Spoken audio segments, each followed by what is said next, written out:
ಸ್ವಾಮಿ ಸ್ಥಳದ ಸಮಯವನ್ನು ಹಸ್ತಕ್ಕೆ ಒಪ್ಪಿಸಿಕೊಟ್ಟಿದ್ದೇನೆ. ಮಾತನಾಡುವ ದೇವರು ಮಾತನಾಡುತ್ತಿದ್ದರ ಹೇಳುವುದಕ್ಕಾಗಿ ಸ್ತೋತ್ರ. ಕ್ರಿಸ್ತನ ನಾಮದಲ್ಲಿ ಹೇಳಿ ಪ್ರೀತಿಯುಳ್ಳ ದೇವಜನರೇ, ಕ್ರಿಸ್ತನ ಪರಿಶುದ್ಧ ನಾಮದಲ್ಲಿ ನಮ್ಮೆಲ್ಲರನ್ನ ವಂದಿಸುತ್ತೇವೆ. ಈ ದಿವಸ ನೇಮಕವಾದ ದೇವರ ವಾಕ್ಯದ ಭಾಗ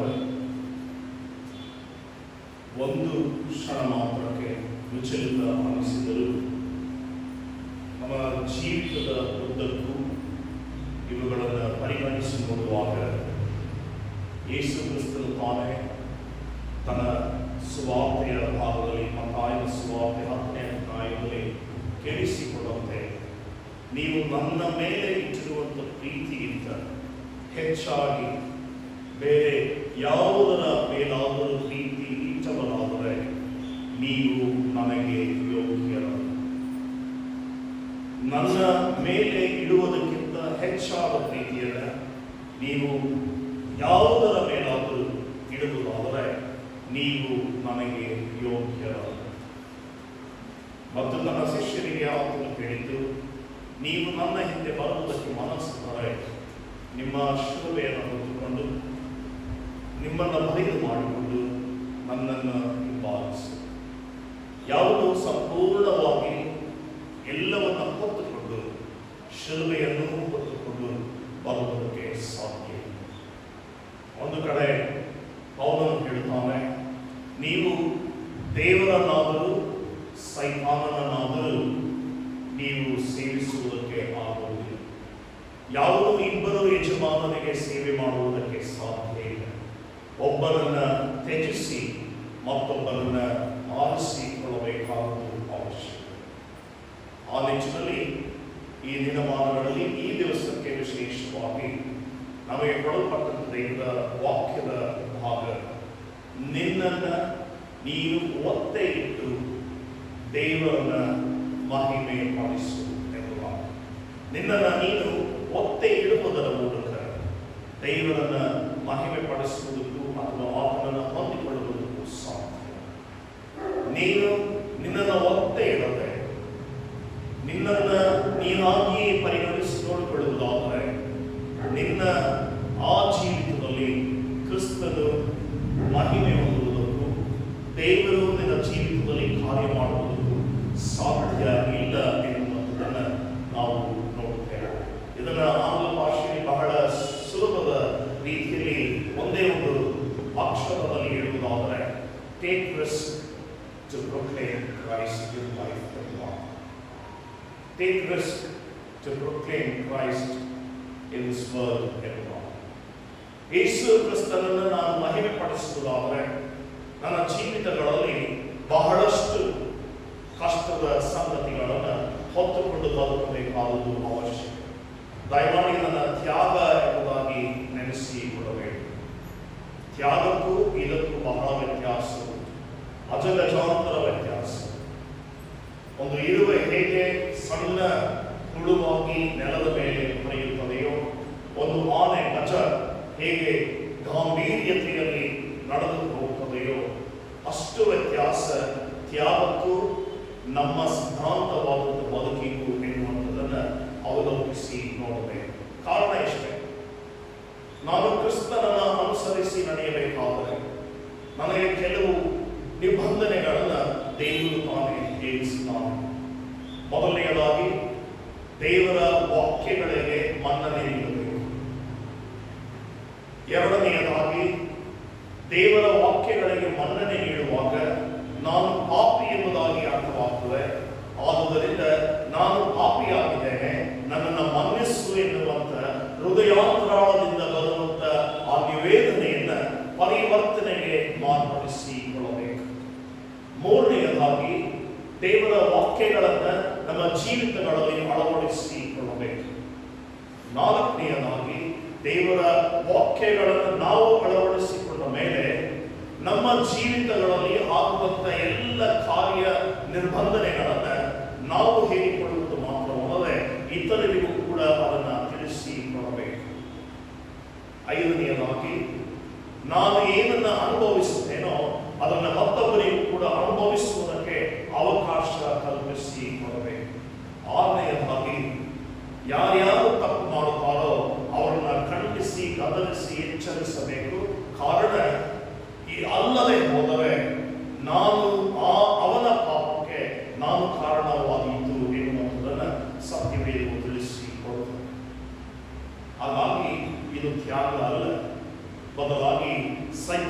ಸೈದ್ಧಾಂತಿಕವಾದಂತಹ ಬದುಕು.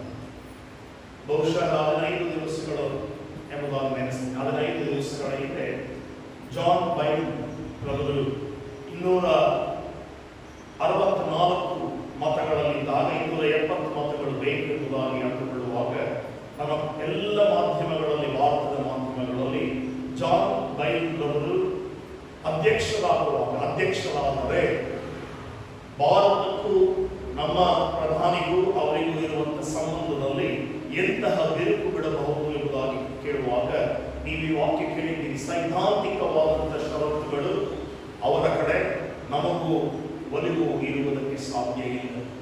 ಇಲ್ಲಿಯವರೆಗೆ ಇದ್ದಂಥ ಡೊನಾಲ್ಡ್ ಟ್ರಂಪ್ ಅವರಿಗೂ ಮೋದಿ ಅವರಿಗೂ ಇದ್ದಂಥ ನಿಕಟವಾದಂತಹ ಸಂಬಂಧ ಸೈದ್ಧಾಂತಿಕವಾದಂತಹ ಬದುಕಿನಲ್ಲಿ ಬಿರುಕು ಬಿಡುತ್ತದೆ ಎನ್ನುವಂಥದ್ದು ವಿಶ್ಲೇಷಣೆ. ಯಾವುದು ಈ ಸೈದ್ಧಾಂತಿಕವಾದಂತಹ ಬದುಕು ಎಂಬುದಾಗಿ ನೋಡುವುದಾದರೆ, ಈ ಸೈದ್ಧಾಂತಿಕವಾದಂತಹ ಬದುಕು ಕ್ರಿಸ್ತನ ವಾಕ್ಯಗಳನ್ನು ಹಿಡಿದು ಬದುಕುವಂಥದ್ದು. ಕಾರಣ, ಒಂದು ವಾಕ್ಯ ಹೇಳ್ತದೆ, ನಿನ್ನ ವೈರಿಯನ್ನ ನಿನ್ನಂತೆಯೇ ಏನು ಮಾಡು, ಪ್ರೀತಿಸು, ಅವನಿಗೋಸ್ಕರವಾಗಿಯೂ ಪ್ರಾರ್ಥಿಸು. ನಿನ್ನ ನೆರೆಯವನನ್ನ ನಿನ್ನಂತೆಯೇ ಪ್ರೀತಿಸು, ನಿನ್ನ ವೈರಿಗೋಸ್ಕರವಾಗಿ ಪ್ರಾರ್ಥಿಸು. ನೀನು ಯಜ್ಞಗಳನ್ನು ಸಮರ್ಪಿಸುವುದಕ್ಕೆ ಮುನ್ನ ನಿನಗೆ ಯಾರೋ ನಿನ್ನ ಸಹೋದರನ ಮೇಲೆ ತಪ್ಪು ಹೊರಿಸುವುದಕ್ಕೂ ಅಥವಾ ದ್ವೇಷ ಇದೆ ಎಂಬುದಾಗಿ ನಿನ್ನ ಮನಸ್ಸಿಗೆ ಬರುವುದಾದರೆ ನೀನು ಮೊದಲು ಅವನೊಟ್ಟಿಗೆ ಹೋಗಿ ಸಂಧಾನ ಮಾಡಿಕೋ, ಪ್ರೀತಿಯ ನ್ಯೂನತೆಯಲ್ಲಿ ಬೆಳೆಸಿಕೋ, ಅನಂತರದಲ್ಲಿ ಬಂದು ನೀನು ಯಜ್ಞಗಳನ್ನು ಸಮರ್ಪಿಸು. ನಿನ್ನ ಯಜ್ಞವು ವಿಶೇಷವಾದಲ್ಲ, ಬದಲಾಗಿ ನನ್ನೊಡನೆ ಇರುವಂತಹ ಅನ್ಯೋನ್ಯತೆ, ನನ್ನ ವಾಕ್ಯಗಳಿಗೆ ಇರುವಂತಹ ವಿಶೇಷತೆ, ನನ್ನ ವಾಕ್ಯಗಳಿಗೆ ನೀನು ಕೊಡುವಂತ ಬೆಲೆ, ಇದು ಬಹಳ ಅವಶ್ಯಕ ಎಂಬುದಾಗಿ ದೇವರ ವಾಕ್ಯವು ಹೇಳುತ್ತದೆ. ಇದು ಸೈದ್ಧಾಂತಿಕವಾದಂತಹ ಬದುಕು. ಬಹುಶಃ ಮತ್ತಾಯನ ಸುವಾರ್ತೆ 28ನೇ ಅಧ್ಯಾಯದ 19 ಮತ್ತು 20ನೇ ವಾಕ್ಯ ನೀವು ನೋಡುವುದಾದರೆ ಕ್ರಿಸ್ತನು ಹೇಳುವಂತ ವಾಕ್ಯ, ನನಗೆ ಈ ಲೋಕದಲ್ಲಿ ಪರಲೋಕದಲ್ಲಿ ಎಲ್ಲಾ ಅಧಿಕಾರಗಳು ಕೊಡಲ್ಪಟ್ಟಿದೆ. ಆದುದರಿಂದ ನೀವು ಹೊರಟು ಹೋಗಿ ದೇಶದ ಎಲ್ಲಾ ಜನರಿಗೆ ಸುವಾರ್ತೆಯನ್ನು ಸಾರಿ, ನಂಬಿದ ಜನರಿಗೆ ತಂದೆಯ ಮಗನ ಆತ್ಮನ ಹೆಸರಿನಲ್ಲಿ ದೀಕ್ಷಾಸ್ನಾನ ಮಾಡಿಸಿ, ನಾನು ನಿಮಗೆ ಆಜ್ಞಾಪಿಸಿದನ್ನೆಲ್ಲ ಅವರಿಗೆ ಏನು ಮಾಡಿರಿ, ಪ್ರಬೋಧಿಸಿರಿ. ಅಂದರೆ ನಾನು ನಿಮಗೆ ಹೇಳಿದ್ದನ್ನೆಲ್ಲ ನೀವು ಪರಿಪಾಲಿಸುವ ಮೇರೆಗೆ ಅವರಿಗೂ ಮತ್ತೆ ಪ್ರಬೋಧಿಸಿ. ಇದು ಬರೀ ದೀಕ್ಷಾಸ್ನಾನ ಮಾಡಿಸುವಂಥದ್ದಲ್ಲ, ಬರೀ ಸುವಾರ್ತೆ ಹೇಳುವಂಥದ್ದಲ್ಲ, ಅವರನ್ನ ನಮ್ಮ ಕಡೆಗೆ ಎಳೆದುಕೊಳ್ಳುವಂಥದ್ದಲ್ಲ. ಸೈದ್ಧಾಂತಿಕವಾದಂಥ ಬದುಕು ಎಂದರೆ ನಾನು ಪರಿಪಾಲಿಸುತ್ತ ಇನ್ನೊಬ್ಬನನ್ನ ಪರಿಪಾಲಿಸುವಂತೆ ಹೇಳಬೇಕಾದ್ದು ಅವಶ್ಯ. ನಾನು ಮಾಡುವ ತಪ್ಪನ್ನು ಮಾಡುತ್ತಾ ಮತ್ತೊಬ್ಬನಿಗೆ ನೀನು ಆ ತಪ್ಪನ್ನು ಮಾಡಬೇಡ ಎಂಬುದಾಗಿ ಹೇಳುವುದಾದರೆ ಅದು ಬದುಕಿನ ಬರಡುತನ, ಅದು ಬದುಕಿನ ದುರುಳತನ, ಅದು ಬದುಕಿನ ಬಂಡಾಚಾರ, ಅದು ದುರಾಚಾರದ ಬದುಕು, ಅದು ಸೈದ್ಧಾಂತಿಕವಾದಂಥ ಬದುಕು. ಹಾಗಾಗಿ ಕ್ರಿಸ್ತನು ಮಾದರಿಯಾದನೆಂಬುದಾಗಿ ಸತ್ಯವೇದವು ತಿಳಿಸಿದೆ. ದಯಮಾಡಿ ಒಂದು ವಾಕ್ಯವನ್ನು ಗಮನಿಸಿ ನೋಡಿ. ತ್ಯಾಗಕ್ಕೂ ಸೈದ್ಧಾಂತಿಕವಾದಂಥ ಬದುಕಿಗೂ ಬಹಳ ವ್ಯತ್ಯಾಸ. ಯೋಹಾನನ ಸುವಾರ್ತೆ 16ನೇ ಅಧ್ಯಾಯ 33ನೇ ವಾಕ್ಯವನ್ನು ನೀವು ನೋಡುವುದಾದರೆ, ಲೋಕದಲ್ಲಿ ನಿಮಗೆ ಕಷ್ಟವುಂಟು, ಹೆದರಬೇಡಿ, ನಾನೇನು ಮಾಡಿದ್ದೇನೆ, ಲೋಕವನ್ನು ಜಯಿಸಿದ್ದೇನೆ. ಲೋಕದಲ್ಲಿ ನಿಮಗೆ ಕಷ್ಟವುಂಟು, ಹೆದರಬೇಡಿ, ನಾನು ಲೋಕವನ್ನು ಜಯಿಸಿದ್ದೇನೆ. ನೀವು ನನ್ನಲ್ಲಿ ಇರುವುದಾದರೆ ನೀವು ಲೋಕವನ್ನು ಜಯಿಸುವುದಕ್ಕೆ ಸಾಧ್ಯ. ನೀವು ನನ್ನಲ್ಲಿ ಬದುಕುವುದಾದರೆ ಲೋಕವು ನಿಮ್ಮನ್ನು ಹೆದರಿಸುವುದಕ್ಕೆ ಸಾಧ್ಯವಿಲ್ಲ. ನೀವು ಲೋಕದಲ್ಲಿ ಹೆದರಿಕೊಂಡು ಇರುವುದಾದರೆ ನೀವು ನನ್ನಲ್ಲಿ ಇಲ್ಲ ಎನ್ನುವಂಥದ್ದನ್ನು ದೇವರ ವಾಕ್ಯದ ವಿಶೇಷತೆಯಲ್ಲಿ ಅದನ್ನು ಅರ್ಥೈಸಿಕೊಳ್ಳಬಹುದು. ಹೀಗಾಗಿ ದೇವರ ವಾಕ್ಯಗಳು ಬಹಳ ಅರ್ಥಗರ್ಭಿತವಾಗಿ ನಮಗೆ ಹೀಗೆ ಮಾತನಾಡುತ್ತವೆ. ಮತ್ತಾಯನ ಸುವಾರ್ತೆ 25ನೇ ಅಧ್ಯಾಯ ಕೆಲವು ವಿಚಾರಧಾರೆಗಳನ್ನು ನಿಮ್ಮ ಮುಂದೆಡಲು ಇಷ್ಟಪಡುತ್ತೇನೆ. ಮತ್ತಾಯನ ಸುವಾರ್ತೆ 25ನೇ ಅಧ್ಯಾಯ ಕೆಲವು ವಿಚಾರಗಳು. ಈ ಒಂದು ಅಧ್ಯಾಯದಲ್ಲಿ ನಮಗೆ ನಾನಾ ಸಂಗತಿಗಳು ದೇವರ ವಾಕ್ಯದಲ್ಲಿ ಕೊಡಲ್ಪಟ್ಟಿವೆ. ಈ ಸಂಗತಿಗಳು ಏನೆಂಬುದಾಗಿ ನೋಡುವಾಗ ಒಬ್ಬ ಧನವಂತನು ತಾನು ಬೇರೊಂದು ದೇಶಕ್ಕೆ ಪ್ರಯಾಣ ಮಾಡುವ ಮೊದಲು ತನ್ನ ಆಳುಗಳನ್ನು ಕರೆದು ಅವರಿಗೆ ತನ್ನ ಆಸ್ತಿ ವಿಚಾರಗಳನ್ನು ತಿಳಿಸಿ ಅದನಂತರದಲ್ಲಿ ನಾನು ದೇಶಾಂತರಕ್ಕೆ ಹೋಗ್ತಾ ಇದ್ದೇನೆ, ತಿರುಗಿ ಬರುವ ತನಕ ನೀವು ಇವುಗಳನ್ನೆಲ್ಲ ಪರಿಪಾಲಿಸುವುದರ ಜೊತೆಯಲ್ಲಿ ನಿಮಗೆ ನಾಣ್ಯಗಳನ್ನು ತಲಾಂತುಗಳನ್ನು ಆತನು ಕೊಟ್ಟನು. ಒಬ್ಬನಿಗೆ 5 ತಲಾಂತು, ಇನ್ನೊಬ್ಬನಿಗೆ 3, 2, 1 ಈ ತಲಾಂತನ್ನು ಕೊಟ್ಟು ಆತನು ಬೇರೊಂದು ದೇಶಕ್ಕೆ ಹೊರಟು ಹೋದನು.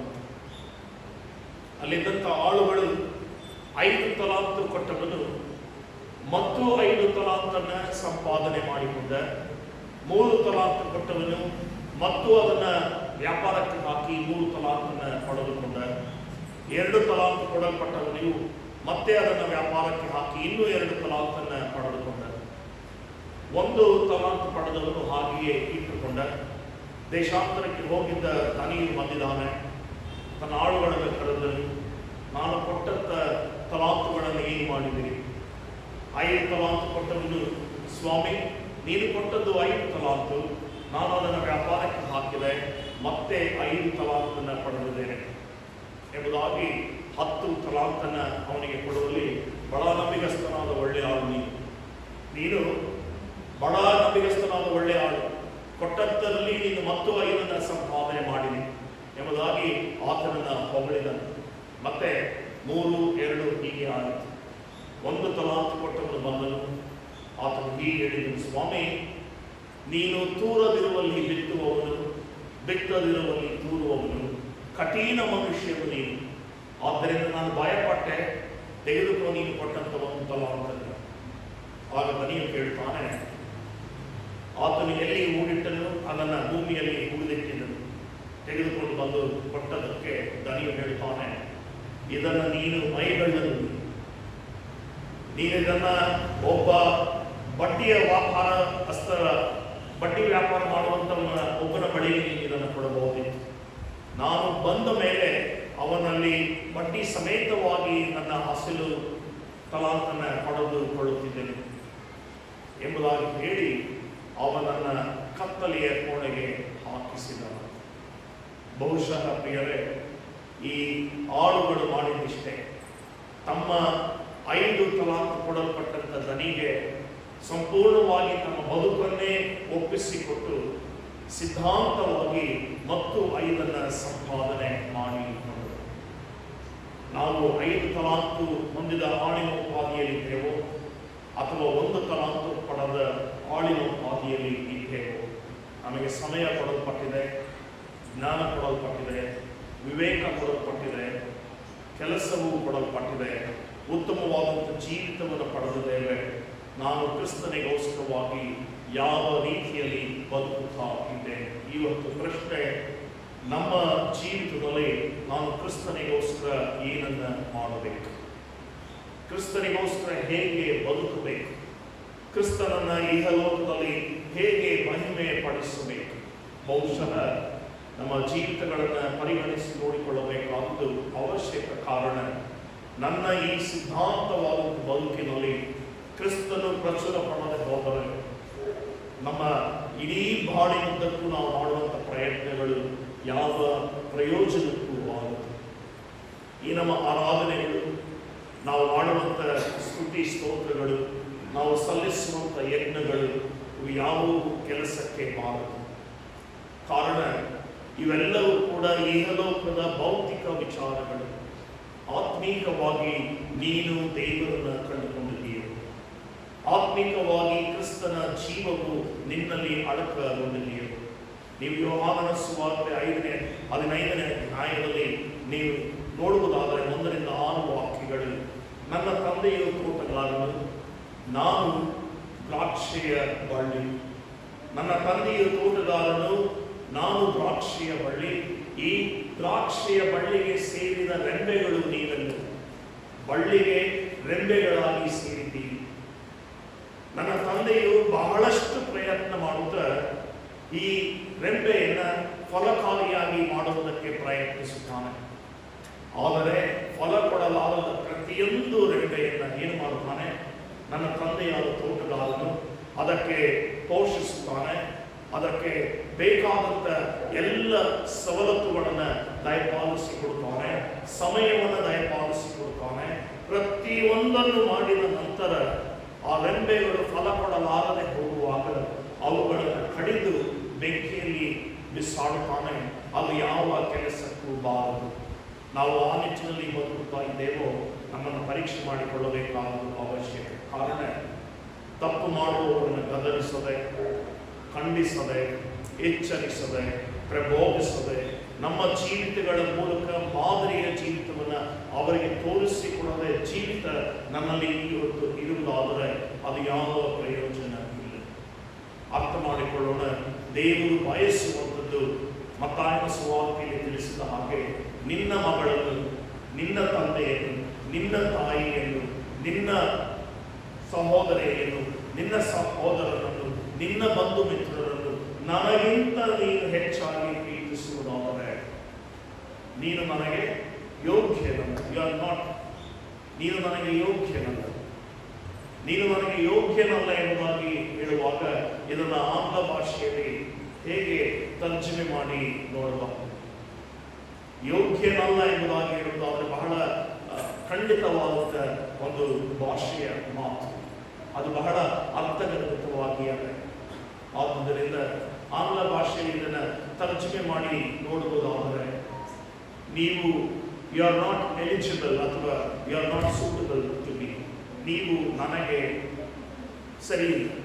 ಆದರೆ ಕನ್ನಡ ಭಾಷೆಯಲ್ಲಿ ನೀವು ನನಗೆ ಯೋಗ್ಯರಲ್ಲ ಎಂಬುದಾಗಿ ಹೇಳುವಂಥದ್ದನ್ನು ನೋಡ್ತೇವೆ. ಅಂದರೆ ಯೇಸು ಕ್ರಿಸ್ತನು ನಮ್ಮ ಯೋಗ್ಯತೆಯ ಬಗ್ಗೆ ಆತನು ಮಾತನಾಡುವಂಥವನಾಗಿ ನಾನು ಇವತ್ತು ಯೋಗ್ಯನಾಗಿದ್ದೇನೆ, ಯೋಗ್ಯತಾ ಪತ್ರವನ್ನು ಪಡೆದುಕೊಂಡಂಥ ವ್ಯಕ್ತಿಯಾಗಿ ಆತನ ಸನ್ನಿಧಾನದಲ್ಲಿ ಕಾಣಿಸಿಕೊಳ್ಳುತ್ತಾ ಇದ್ದೇವೆ. ನಾವು ಪ್ರತಿ ವಾರ ಸಮಯವನ್ನು ದೇವರ ಈ ಸಾನ್ನಿಧ್ಯದಲ್ಲಿ ಕಳೆಯುತ್ತೇವಲ್ಲ. ದೇವರ ಈ ಸಾನ್ನಿಧ್ಯದಲ್ಲಿ ಕಳೆಯುವಂಥ ಪ್ರತಿ ಒಂದು ಕ್ಷಣಗಳು ಕೂಡ ನಮಗೆ ಪ್ರಯೋಜನಕರವಾಗಿ ಇರುವುದಾದರೆ ಶ್ರೇಷ್ಠವಾದಂಥ ಸಂಗತಿ. ಇಲ್ಲದೆ ಹೋದರೆ ಪ್ರಯೋಜನ. ದೇವರ ವಾಕ್ಯಗಳ ಕಡೆ ನಮ್ಮನ್ನು ನೋಡಿಸಿಕೊಳ್ಳುವಾಗ ದೇವರ ವಾಕ್ಯಗಳು ಇಂತಾಗಿ ನಮ್ಮನ್ನು ಪ್ರಬೋಧಿಸುತ್ತವೆ. ಅಪೊಸ್ತಲರ ಕೃತ್ಯಗಳು 14ನೇ ಅಧ್ಯಾಯ 22ನೇ ವಾಕ್ಯ. ಅಪೊಸ್ತಲರ ಕೃತ್ಯಗಳು 14ನೇ ಅಧ್ಯಾಯ 22ನೇ ವಾಕ್ಯದಲ್ಲಿ ನಾವು ಹೀಗೆ ನೋಡುತ್ತೇವೆ. ಆ ವಾಕ್ಯದ ಭಾಗ ಹೀಗೆ ಬರೆಯಲ್ಪಟ್ಟದೆ. 22ನೇ ವಾಕ್ಯದ ಭಾಗ, ನಾವು ಬಹು ಸಂಕಟಗಳನ್ನು ತಾಳಿ ದೇವರ ರಾಜ್ಯದೊಳಗೆ ಸೇರಬೇಕೆಂಬುದಾಗಿ ಎಚ್ಚರಿಕೆಯ ಮಾತನ್ನು ಹೇಳಿ ಕ್ರಿಸ್ತ ನಂಬಿಕೆಯಲ್ಲಿ ಸ್ಥಿರವಾಗಿವೆ ಎಂದು ಅವರನ್ನು ಧೈರ್ಯಗೊಳಿಸಿದರು. ಇದಲ್ಲದೆ ಪ್ರತಿ ಸಭೆಯಲ್ಲಿ ಸಭೆಯವರ ಸಮ್ಮತಿಯಿಂದ ಹಿರಿಯರನ್ನು ಗೊತ್ತು ಮಾಡಿ ನೇಮಿಸಿ ಉಪವಾಸವೆಂದು ಪ್ರಾರ್ಥನೆ ಮಾಡಿ ಅವರ ನಂಬಿಕೆಗೆ ಕರ್ತನ ಕೈಗೆ ಅವರನ್ನು ಒಪ್ಪಿಸಿದರು. ಅವರು ನಂಬಿದ್ದ ಕರ್ತನ ಕೈಗೆ ಅವರನ್ನು ಒಪ್ಪಿಸಿ ಕೊಟ್ಟರು. ಹಳೆಯ ಸಾಂಪ್ರದಾಯಿಕವಾದಂಥ ಸಭೆ, ಅಪೊಸ್ತಲರು ಸ್ಥಾಪಿಸಿದ ಕ್ರಿಸ್ತನ ಹೆಸರಿನಲ್ಲಿ ಸ್ಥಾಪಿಸಿದ ಸಭೆಗಳಲ್ಲಿ ಏನಿತ್ತು ಏನಿಲ್ಲ ಎಂಬುದನ್ನು ನೋಡುವಾಗ ದೇವರ ವಾಕ್ಯವು ಹೇಳುತ್ತದೆ, ನೀವು ಕ್ರಿಸ್ತನಲ್ಲಿ ಉತ್ತೇಜನಗೊಳ್ಳುವಾಗ, ಕ್ರಿಸ್ತನಲ್ಲಿ ಬೆಳೆಯುವಾಗ, ಕ್ರಿಸ್ತನನ್ನು ಅವಲೋಕಿಸಿ ನೋಡುವಾಗ ನಿಮಗೆ ಬಹಳ ಸಂಕಟಗಳು ಇವೆ. ಆದುದರಿಂದ ಧೈರ್ಯವಾಗಿರಿ. ಮುಂದುವರೆದು ವಾಕ್ಯವು ಹೇಳುತ್ತದೆ, ದೇವರ ರಾಜ್ಯದೊಳಗೆ ಸೇರಬೇಕೆಂಬುದಾಗಿ ಎಚ್ಚರಿಕೆಯ ಮಾತನ್ನು ಹೇಳಿ ಕ್ರಿಸ್ತ ನಂಬಿಕೆಯಲ್ಲಿ ಸ್ಥಿರವಾಗಿರಿ ಅವನನ್ನು ಧೈರ್ಯಗೊಳಿಸಿದರು. ಕ್ರಿಸ್ತ ನಂಬಿಕೆಯಲ್ಲಿ ಸ್ಥಿರವಾಗಿ ನಿಲ್ಲಬೇಕಾದದ್ದು ಆದ್ಯ ಕರ್ತವ್ಯ. ಸತ್ಯವೇದದಲ್ಲಿ ಪ್ರಿಯರೇ, ನೀವು ಅನೇಕ ದೃಷ್ಟಾಂತಗಳನ್ನು ತೆಗೆದುಕೊಳ್ಳುವಾಗ ಬಹಳ ಉತ್ತಮವಾದಂಥ ದೃಷ್ಟಾಂತಗಳು ನಮಗೆ ಕೊಡಲ್ಪಟ್ಟಿವೆ. ಈ ದಿವಸದಲ್ಲಿ ಓದಿ ಕೇಳಿಸಿಕೊಂಡಂಥ ಎಸ್ತೇರಳ ದೃಷ್ಟಾಂತ. ಎಸ್ತೇರಳು ಗಾಂಭೀರ್ಯವಾಗಿ ಯಹೂದ ದೇಶದಿಂದ ಬಂದಂಥ ಸ್ತ್ರೀ. ಆಕೆ ಯಹೂದ ದೇಶದ ಜನರು ಕಷ್ಟದಲ್ಲಿದ್ದಾರೆ, ಸಂಕಟದಲ್ಲಿದ್ದಾರೆ, ಬಹಳ ದುಃಖದಲ್ಲಿದ್ದಾರೆ, ನಿರ್ನಾಮವಾಗುವ ಪರಿಸ್ಥಿತಿಯಲ್ಲಿದ್ದಾರೆ. ಅಂತಹ ಜನರನ್ನ ತಾನು ತನ್ನ ಜನರು ಎಂಬುದಾಗಿ ತಿಳಿದುಕೊಂಡಂತಹ ಎಸ್ತೇರಳು, ಅಲ್ಲಿಂದಲೇ ಬಂದಂತಹ ಎಸ್ತೇರಳು ರಾಜನ ಸನ್ನಿಧಿಗೆ ಹೋಗುವುದಕ್ಕೆ ಅವಕಾಶವಿಲ್ಲ. ಆಗಿನ ನೀವು ಎಸ್ತೇರಳ ಪುಸ್ತಕವನ್ನ 1ನೇ ಅಧ್ಯಾಯದಿಂದ ನೋಡುವುದಾದರೆ ರಾಜನು ಕರೆಯುವ ಹೊರತು ಯಾರೂ ಕೂಡ ರಾಜನ ಮುಂದೆ ಹೋಗಿ ನಿಲ್ಲುವುದಕ್ಕೆ ಸಾಧ್ಯ ಇಲ್ಲ. ಆದರೆ ಎಸ್ತೇರಳಿಗೆ ರಾಜನ ಮುಂದೆ ಹೋಗಬೇಕಾದಂತ ಅವಶ್ಯಕತೆ ಬಹಳವಾಗಿತ್ತು. ತನ್ನ ಜನರು ಸಾಯುತ್ತಾ ಇದ್ದಾರೆ, ಇನ್ನು ಮಾರನೆಯ ದಿವಸ ಬೆಳಗ್ಗೆ ಆ ಮಾನನು ಎಲ್ಲರನ್ನ ಸಂಹರಿಸುವುದಕ್ಕೆ ಸಿದ್ಧನಾಗಿ ಇದ್ದಾನೆ. ಅದನ್ನು ಹೇಗಾದರೂ ಮುರಿಯಬೇಕು, ನನ್ನ ಜನರನ್ನ ನಾನು ಸಂರಕ್ಷಿಸಬೇಕು. ಆಗ ಎಸ್ತೇರಳು ಮಾರ್ದಕೆಯ ಆ ಒಂದು ಮಾತನ್ನು ಕೇಳಿ ಅರಮನೆಗೆ ಹೋಗಿ ರಾಜನ ಮುಂದೆ ನಿಂತಳು. ಅವಕಾಶವಿರಲಿಲ್ಲ, ಆದರೂ ನಿಂತಳು. ಆಕೆ ಮಾಡಿದ್ದೇನು? ತನ್ನ ಜೀವವನ್ನೇ ಪಣ ತೊಟ್ಟಳು. ಕಾರಣ ರಾಜನು ನೋಡುವುದಕ್ಕೆ ಇಷ್ಟಪಡದೆ ಹೋದರೆ ಅವಳನ್ನ ಸಂಹರಿಸಿ ಬಿಡುವುದಕ್ಕೂ ಕೂಡ ಆತನಿಗೆ ಅಧಿಕಾರ ಇತ್ತು. ಅಂತಹ ಸ್ಥಿತಿಯಲ್ಲಿ ಎಸ್ತೇರಳಿಗೆ ಅವಕಾಶವಿಲ್ಲದೆ ಹೋದರು. ಆ ದಿವಸ ನನ್ನ ಜನರಿಗೋಸ್ಕರವಾಗಿ ನಾವು ಈ ಕಾರ್ಯವನ್ನು ಮಾಡಲೇಬೇಕು ಎನ್ನುವಂತ ದಿಟ್ಟತನದಿಂದ ರಾಜನ ಮುಂದೆ ಹೋಗಿ ನಿಂತಳು. ಅವಳಿಗೆ ಸಿಕ್ಕ ಛಾಯ ಯೆಹೋವನ ರಾಜ್ಯದಲ್ಲಿ ಆಕೆಯು ತನ್ನ ಜನರನ್ನ ಸಂಹಾರದಿಂದ ತಪ್ಪಿಸುವುದಕ್ಕೆ ಸಾಧ್ಯವಾಯಿತು. ಅಬ್ರಹಾಮನನ್ನು ಗಮನಿಸಿ ನೋಡಿ. ಅಬ್ರಹಾಮನಿಗೆ ಏನೂ ಇರಲಿಲ್ಲ. ಅಬ್ರಹಾಮನಿಗೆ ಯೆಹೋವನಾದ ದೇವರು ಕರೆದು ನಾನು ಕಳುಹಿಸುವ ದೇಶಕ್ಕೆ ನೀನು ಹೊರಟು ಹೋಗುವುದಾಗಿ ಹೇಳುವಾಗ ಆ ದೇಶ ಯಾವುದು, ಆ ದೇಶದಲ್ಲಿ ಯಾವ ಜನರಿದ್ದಾರೆ, ಅಲ್ಲಿ ಏನು ಸಿಗುತ್ತದೆ, ಏನು ಸಿಗುವುದಿಲ್ಲ, ಏನೂ ಗೊತ್ತಿಲ್ಲ.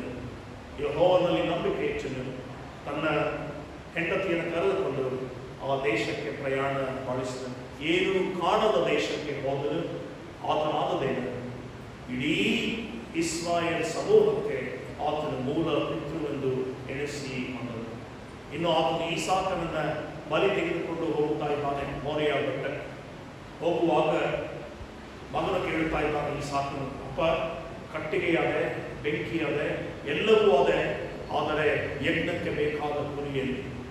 ತಂದೆಗೆ ಹೇಗಾಗಿರಬೇಕು? ಒಬ್ಬನೇ ಮಗ, ಅನೇಕ ವರ್ಷಗಳ ನಂತರ ಹುಟ್ಟಿನಲ್ಲಿ ಹುಟ್ಟಿದ ಈಸಾಕನನ್ನ ಬಲಿ ಕೊಡುವುದಾಗಿ ಮಗನು ಕೇಳಿದ್ದಾನೆ. ತೆಗೆದುಕೊಂಡು ಹೋಗ್ತಾ ಇದ್ದಾನೆ. ಹೋಗುವ ದಾರಿಯಲ್ಲಿ ಮಗನು ಕೇಳುವಂತ ಪ್ರಶ್ನೆಗೆ ಅಬ್ರಹಾಮನಲ್ಲಿ ಉತ್ತರ ಇಲ್ಲ. ಆದರೂ ಆತನು ಅಚಲವಾದಂಥ ನಂಬಿಕೆಯನ್ನು ಇಟ್ಟ ಮುಂದೆ ಹೋದ. ಇನ್ನೇನು ಮಗನ ಮೇಲೆ ತನ್ನ ಕತ್ತಿಯನ್ನು ಹಾಕಬೇಕು.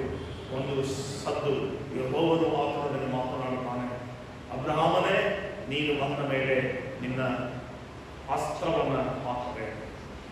ಹಿಂತಿರುಗಿ ನೋಡು, ನಿನಗೆ ಯಜ್ಞದ ಕುರಿಯು ಸಿದ್ಧವಾಗಿಯಾರೆ. ಆತನು ಈಸಾಕನನ್ನು ಯಜ್ಞದಿಂದ ಇಳಿಸಿ ಕುರಿಯನ್ನ ಯಜ್ಞ ಮಾಡಿ ಆರಾಧನೆ ಮಾಡಿ ಬರುವಂತಹ ಸನ್ನಿವೇಶವನ್ನು ನಾವು ನೋಡ್ತೇವೆ. ಆತನಲ್ಲಿದ್ದಂತೂ ಅಚಲವಾದಂಥ ನಂಬಿಕೆ. ಹೀಗೆ ಯೋಸೇಫನು ಅಂದು ಗಬ್ರಿಯೇಲ್ ದೂತನು ಬಂದು ಯೋಸೇಫನನ್ನು ಮಾತನಾಡಿಸದೆ ಹೋದರೆ ಯೋಸೇಫನೇನು ಮಾಡುತ್ತಿದ್ದ? ಮರಿಯಳನ್ನು ಬಿಟ್ಟು ಓಡಿ ಹೋಗುವಂತ ಸಿದ್ಧಾಂತವನ್ನು ಹೊಂದಿಕೊಂಡಿದ್ದ. ಆದರೆ ತನ್ನ ಬದುಕನ್ನೇ ರೂಪಿಸಿಕೊಂಡಂತ ಯೋಸೇಫನು ಆ ಒಂದು ಯೇಸು ಕ್ರಿಸ್ತನ ಕಾರ್ಯದಲ್ಲಿ ಭಾಗಿಯಾದ. ಹೀಗೆ ನಾನಾ ದೃಷ್ಟಾಂತಗಳು ಬರುತ್ತವೆ. ನಮ್ಮಲ್ಲಿಯೂ ಕೂಡ ಇವತ್ತು ಒಂದು ಪ್ರಶ್ನೆ, ನಾನು ಕೂಡ ನಂಬಿಕೆಯುಳ್ಳ ವ್ಯಕ್ತಿಯಾಗಿ ಜೀವಿಸುತ್ತಾ ಇದ್ದೇನೆ, ಆದರೆ ನನಗೂ ಅಲ್ಲಿದ್ದಂಥ ಜನರಿಗೂ ವ್ಯತ್ಯಾಸ ಏನು? ಮೋಶೆಯನ್ನು ಗಮನಿಸಿ ನೋಡಿ. ಮೋಶೆ ಒಂದು ಸಾರಿ ದೇವರು ಆಜ್ಞಾಪಿಸಿದ್ದು, ನೀನು ಆ ಬೆಟ್ಟವನ್ನು ಹೊಡೆ, ಆಗ ನೀರು ಚಿಮ್ಮಿತು. ಎರಡನೆಯ ಸಾರಿ ಹೋಗುವಾಗ ಮೋಶೆಗೆ ದೇವರು, ಯೆಹೋವನಾದ ದೇವರು ಹೇಳಿದ್ದು, ನೀನು ಬೆಟ್ಟಕ್ಕೆ ಆಜ್ಞಾಪಿಸು, ಆಗ ನೀರನ್ನ ಅದು ಬಿಡುತ್ತದೆ. ಆದರೆ ಮೋಶೆ ಯೆಹೋವನ ಮಾತಿಗೆ ಮೀರಿ ಮೋಶೆ ಏನು ಮಾಡಿದ? ಬೆಟ್ಟವನ್ನು ಮತ್ತೆ ಹೊಡೆದ, ನೀರು ಬರಲಿಲ್ಲ. ಆದರೆ ಮೋಶೆ ಯೆಹೋವನ ಮಾತನ್ನು ಕೇಳದೆ ಹೋದಂತ ಆ ತಪ್ಪಿಗೆ ಮೋಶೆ ಆ ಕಾನಾನ್ ದೇಶವನ್ನು ಆತನು ತಲುಪುವುದಕ್ಕೆ ಆಗಲೇ ಇಲ್ಲ. ಮೋಶೆ ಒಂದು ದಿವಸ ಯೆಹೋವನಾದ ದೇವರು, ಮೋಶೆಯೇ, ನಿನ್ನ ಪ್ರಾಣವನ್ನು ಈ ದಿವಸದಲ್ಲಿ ನಾನು ತೆಗೆಯುತ್ತಾ ಇದ್ದೇನೆ, ಆದ್ದರಿಂದ ನೀನು ಈ ಬೆಟ್ಟದ ಎತ್ತರದ ತುದಿಗೆ ಹೋಗು, ಅಲ್ಲಿ ಮುಂದೆ ಕಾಣಿಸುವಂತ ಕಾನಾನ್ ದೇಶವನ್ನು ನೀನು ಕಣ್ಣಾರೆ ನೋಡು, ಆದರೆ ನೀನು ಮಾತ್ರ ಆ ಕಾನಾನ್ ದೇಶವನ್ನು ಸೇರುವುದಿಲ್ಲ.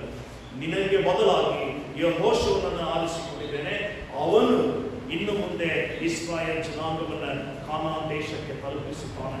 ಬೇರೆ ಇಂತಹ ಘಟಾನುಘಟಿಗಳಾದಂಥ ದೇವರ ಆರಿಸಿಕೊಂಡಂಥ ವ್ಯಕ್ತಿಗಳೇ ದೇವರ ಮುಂದೆ ನಿಲ್ಲದೆ ಶಿಕ್ಷೆಗೆ ಪಾತ್ರರಾದರು. ಆದರೆ ನಾವು ಇವತ್ತು ಈ ವಾಕ್ಯಗಳನ್ನು ಕೇಳಿಸಿಕೊಂಡು ದೇವರ ವಾಕ್ಯಕ್ಕೆ ಮಣಿಯದೆ, ದೇವರ ವಾಕ್ಯಕ್ಕೆ ವಿಧಿಯರಾಗದೆ ಹೋದರೆ ಎಂತಹ ಶಿಕ್ಷೆ ಇರುತ್ತದೆ ಎನ್ನುವಂಥದ್ದನ್ನು ದೇವರ ವಾಕ್ಯವು ವಿಶ್ಲೇಷಿಸಿದರೆ ದಯಮಾಡಿ ಇಬ್ರಿಯರಿಗೆ ಬರೆದಂಥ ಪತ್ರಿಕೆ ಪೌಲನು ತಿಳಿಸುತ್ತಾರೆ. 11ನೇ ಅಧ್ಯಾಯದ 39ನೇ ವಾಕ್ಯ ಯಾರು ಓದುವುದರ ಸಂತೋಷಕ್ಕೆ. ಇಬ್ರಿಯರಿಗೆ ಬರೆದಂಥ ಪತ್ರಿಕೆ 11ನೇ ಅಧ್ಯಾಯದ 39ನೇ ವಾಕ್ಯ.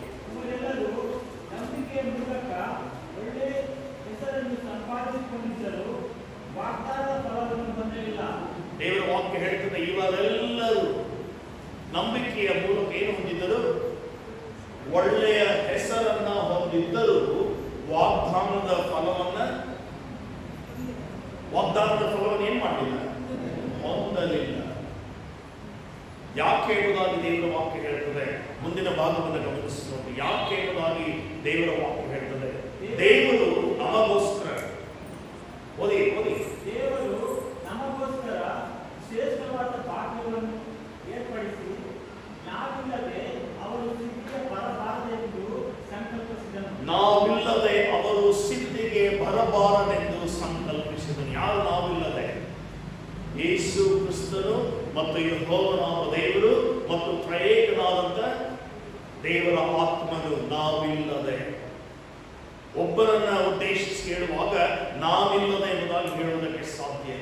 ನಾವು ಎಂಬುದಾಗಿ ಹೇಳುವಾಗ ಅದು ಇಬ್ಬರು ಮೂವರು ಇರುವಂತ ಗುರುತು.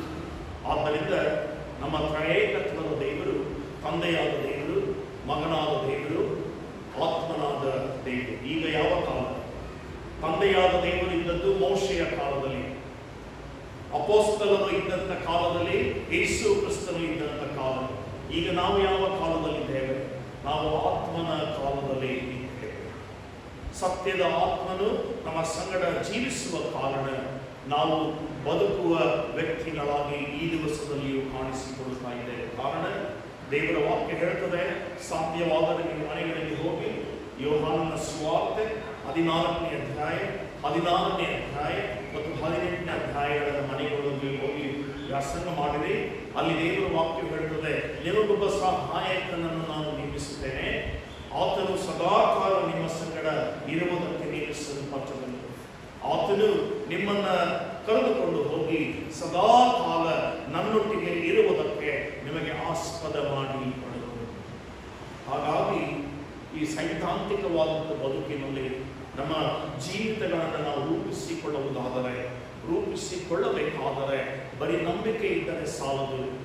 ನಮ್ಮ ಬದುಕಿನಲ್ಲಿ ಪ್ರತಿಯೊಂದು ಕಣಗಳನ್ನು ವಾಗ್ದಾನದ ಫಲವನ್ನು ಹೊಂದಬೇಕಾದರೆ ಈ ತ್ರಯೇಕತ್ವದ ದೇವರ ಜೊತೆಯಲ್ಲಿ ನನ್ನ ಜೀವಿತವನ್ನು ರೂಪಿಸಿಕೊಳ್ಳಬೇಕಾದದ್ದು ಅವಶ್ಯಕ.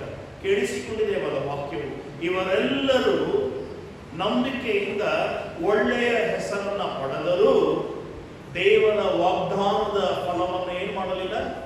ಹೊಂದಲಿಲ್ಲ. ಯಾರು ಹೊಂದಲಿಲ್ಲ? ಮೋಶೆ ಹೊಂದಲಿಲ್ಲ. ಕಾರಣ ಮಾಡಿದ ತಪ್ಪು. ಎಲಿಯ ಹೊಂದಲಿಲ್ಲ. ಕಾರಣ ಅವನ ಮಕ್ಕಳನ್ನ ಎಲಿಯನ್ನು ಗದರಿಸಲಿಲ್ಲ.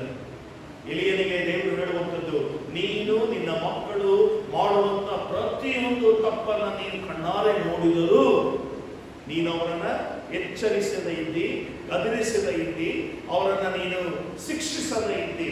ಆದ ಕಾರಣ ನೀನು ನಿನ್ನ ಮಕ್ಕಳನ್ನ ನಾನು ಇನ್ನು ಮುಂದೆ ಮುಂದುವರಿಸುವುದಕ್ಕೆ ಸಾಧ್ಯ ಇಲ್ಲ. ಹೀಗೆ ದಾವೀದನಿಗೆ ದೇವರು ಹೇಳಿದ್ದು, ನೀನು ಇಷ್ಟು ದೊಡ್ಡ ಆಲಯವನ್ನು ಕಟ್ಟುವುದಕ್ಕೆ ನೀನು ಪ್ರಸ್ತಾವನೆ ಮಾಡಿದ್ದಿ, ಆದರೆ ನಿನ್ನ ಕೈಗಳು ರಕ್ತಮಯವಾಗಿಯವೆ, ಪಾಪಮಯವಾಗಿಯವೆ. ನಿನ್ನ ಕೈಯಿಂದ ಆಲಯವನ್ನು ಕಟ್ಟುವುದಕ್ಕೆ ನಾನು ಅನುವು ಮಾಡಿಕೊಡುವುದಿಲ್ಲ. ಆದರೆ ನಿನ್ನ ಮಗನು ಎಂಬುದಾಗಿದ್ದಾನಲ್ಲ ಸೊಲೊಮೋನನು, ಅವನ ಮೂಲಕವಾಗಿ ಕಟ್ಟಿಸಿದ. ಇಂತಹ ದೇವರ ನಿಯೋಜಿತವಾದಂಥ ಸೇವಕರುಗಳನ್ನು ದೇವರು ಬಿಡಲಿಲ್ಲ ಪ್ರಿಯರೇ. ಇನ್ನು ನಾನು ಮತ್ತು ನೀವುಗಳು ಎಲ್ಲಿ, ಯಾವ ಸ್ಥಿತಿಯಲ್ಲಿದೆ ಪರಿಗಣಿಸಿ ನೋಡಿಕೊಳ್ಳೋಣ. ಪೌಲನು ಒಂದು ಕಡೆ ಹೇಳುತ್ತಾನೆ, 40 ಚಾಟಿ ಏಟುಗಳಿಗಿಂತ ಒಂದು ಕಡಿಮೆ, 3 ಸಾರಿ ಸೆರೆಮನೆ, 4 ಸಾರಿ ಕಲ್ಲೆಸೆತ, 5 ಸಾರಿ ಕೊಲ್ಲುವುದಕ್ಕೆ ಬಂದಂಥವರಿಂದ ತಪ್ಪಿಸಿಕೊಂಡು ನದಿಗಳಲ್ಲಿಯೂ ಸಮುದ್ರಗಳಲ್ಲಿಯೂ ಈಜು ಬರಲಾರದೆ ಓಡಿ ಹೋದಂಥ ವ್ಯಕ್ತಿ ನಾನು. ಇವೆಲ್ಲದರ ಮಧ್ಯದಲ್ಲಿ ದೇವರು ನನ್ನನ್ನು ನಡೆಸಿದಾನೆ. ಆದ್ದರಿಂದ ಆತನು ಹೇಳುವಂಥದ್ದು 2 ಕೊರಿಂಥ 12:9 ನಿನ್ನ ಕೃಪೆಯೇ ನನಗೆ ಸಾಕು, ನಿನ್ನ ಕೃಪೆಯೇ ನಮಗೆ ಸಾಕು. ಈ ದಿನಮಾನಗಳಲ್ಲಿ ಪ್ರಿಯರೇ, ನಾವು ನಮ್ಮನ್ನು ತೊಡಗಿಸಿಕೊಳ್ಳಬೇಕಾದರೆ ಮಾಡಬೇಕಾದಂಥ 3 ಕಾರ್ಯವನ್ನು ಹೇಳಿ ಪ್ರಸ್ತಾವನೆಯನ್ನು ಮುಗಿಸ್ತೇನೆ. ಮೊದಲನೆಯದಾಗಿ 1 ಪೇತ್ರ 2ನೇ ಅಧ್ಯಾಯದ 21ನೇ ವಾಕ್ಯ. ಯಾರಾದರೂ ಓದುವುದಾದರೆ ಸಂತೋಷ. 1 ಪೇತ್ರ 2ನೇ ಅಧ್ಯಾಯದ 21ನೇ ವಾಕ್ಯ. ಇದಕ್ಕಾಗಿಯೇ ನೀವು ಕಟ್ಟಿದ್ದೀರಿ, ಕ್ರಿಸ್ತನು ಸಹ ನಿಮಗೋಸ್ಕರ ಬಾಧೆಯನ್ನು ಅನುಭವಿಸಿ ನೀವು ತನ್ನ ಹೆಜ್ಜೆ ಜಾಡಿನಲ್ಲಿ ನಡೆಯಬೇಕೆಂದು ಮಾದರಿಯನ್ನು ತೋರಿಸಿ ಹೋದನು. ದೇವರ ವಾಕ್ಯ ಹೇಳಿ, ಇದಕ್ಕಾಗಿಯೇ ನೀವು ಕರೆಯಲ್ಪಟ್ಟಿದ್ದೀರಿ. Called for this. ನೀವು ಇದಕ್ಕಾಗಿಯೇ ಕರೆಯಲ್ಪಟ್ಟಿದ್ದೀರಿ. ಕ್ರಿಸ್ತನು ಸಹ ನಮಗೋಸ್ಕರ ಬಾಧೆಯನ್ನು ಅನುಭವಿಸಿ ಏನು ಮಾಡಿದ? ನೀವು ಆತನ ಹೆಜ್ಜೆಯ ಜಾಡಿನಲ್ಲಿ ನಡೆಯಬೇಕೆಂದು ಮಾದರಿಯ ಜೀವಿತವನ್ನು ತೋರಿಸಿ ಹೋದನು.